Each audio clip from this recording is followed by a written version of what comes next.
السلام عليكم ورحمة الله وبركاته. ازيكم حبايبي؟ عاملين ايه؟ رب تكونوا بألف صحة وبألف خير. صلوا على النبي كده وندخل في الفيديو على طول. انا عندي النهارده كده هعمل عدس بجبة. انا لما حاجات كده من التلاجة، هي بصوا حاجات اكلة كده، هي من الاكلات الشعبي. اقول لكم ايه هي متعارف عليها يعني. هنا العدس يا ابو جبة دوت، او العدس اللي هي الحباية البني دي بتاع الكشري. هنعمله بطريقة تدميس احلى من الفول، كمان هيبقى طعمه تحفة. وعندي هنا شويه طماطم، وعندي هنا بتنجانيه رومي، وعندي كزبره خضراء. يعني هتحسوا ان ايه، هعمل طبق سلطه، وهعمل عدس ابو جبه، وهعمل اللي هو بتنجان في الفرن بابا غنوج، او ان هو البتنجان المشوي. تمام كده. المتعارف على الاكل الشعبيه دي بتبقى تحفه. في ناس كتير قوي قوي على فكره ممكن تكتب لي في التعليقات ان الاكله حلوه، وفي ناس كتير بتعملها. فهنمشي خطوه خطوه مع بعض. بس هطلع طبعا التوم، بخليه اخر حاجه في الفريزر.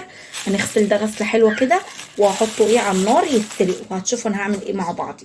خليكم بقى معايا باللايك بتاعكم الحلو، وكومنتوا منكم جميل، تشجيعي كده منكم حلو. ونخش على الوصفه ونقول بسم الله الرحمن الرحيم. حبايب قلبنا كده خلاص اهو، غسلت العدس وبتاع دوت، وهو ايه هشغل عليه النار. غسلته وحطيت التلات ارباعه ميه، علشان بصوا عشان يستوي براحته طبعا.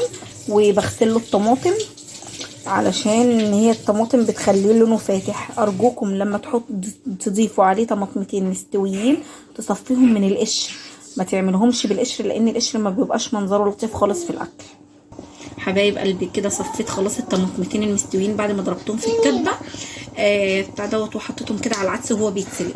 وغسلت البتنجانيه وهروح حطها في الفرن. ولا تنغزيها بالشوكه، ولا تخرميها، ولا الكلام ده خالص. هتحطيها في الفرن على الشبكه، واول ما تستوي هوريكم. وبلاقي حاجات كده غريبه في البتنجان المشوي، اللي بيطلعها من الفرن ويروح حاططها في كيس عشان تعرق وتفك من القشر وحاجات كده. لا لا، بص انتوا تعملوا ايه، حاجه بسيطه جدا. بعد ما ان هي ما تستوي في الفرن تسيبوها، يعني ايه مثلا، لا عقبال ما انتوا ما تخلصوا لها الدقه بتاعت البتنجانيه. فاهمين قصدي؟ هتبقى عرقت والكلام ده كله، ومش هتلاقوا فيها قشره سودا خالص. ولا ان انتوا تطلعوها من الفرن او من على البوتاجاز وتحطوها في كيس عشان تعرق وتفك من القشر الاسود للحم نفسه بتاع البتنجانيه. ولا ان انتوا تحطوها في ميه بعد ما تطلعوها، البتنجان نفسه فيه ميه. فاهمين قصدي؟ فتعالوا يلا عشان ما اطولش عليكم، احطها في الفرن، واول ما تستوي هوريكم هعمل ايه. كده العدس اهو سايباه بيعتبر بكوبايه عصير طماطم متصفيه، وسايباه يتسلق من غير ملح ولا كمون ولا اي حاجه. هنشوف هنعمل مع بعض ايه بس لما العدس يستوي. قلبي بصوا كده العدس اهو اللي بيبتدي ان هو يستوي. احط معلقه بس توم صغيره كده، حته صغيره. طبعا انتوا عارفين ان انا مفرزه معاكم التوم قبل كده السنه اللي فاتت، فكل حاجه عندي مفرومه في الفريزر الحمد لله يعني. بصوا لون العدس فاتح ازاي، مش غامق، شكله وريحته تحفه. ده بيتحط بقى عليه سمنه بلدي، سمنه من العلبه، زيت كريست اللي هو زيت يعني ذره عموما عشان يبقى خفيف، بس زيت التومين مش هيديك طعم حلو خالص.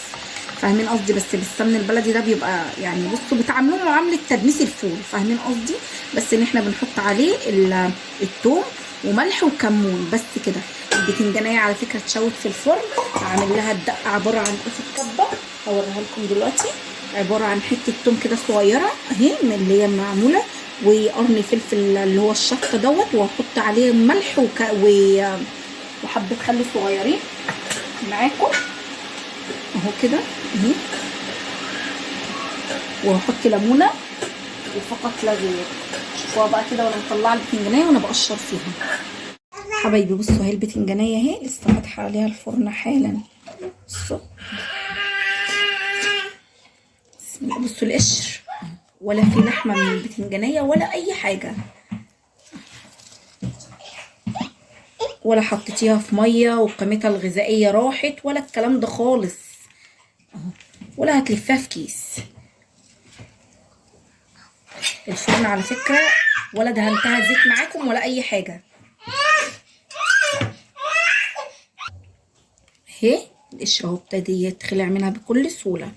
هي سخنه على ايدي جدا جدا، وانتوا عارفين طبعا البخار لما بيطلع على الايد اهي ما فيهاش قشره خالص سودا، هي بيضه خالص اهي.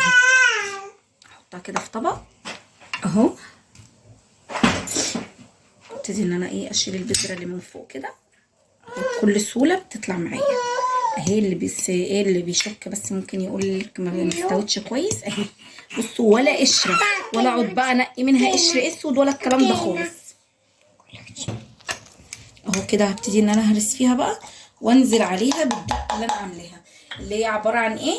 الفلفل اللي هو الشطه وتوم وخل وليمونه وملح بس، ما بحطش عليه كمون ولا الكلام ده خالص.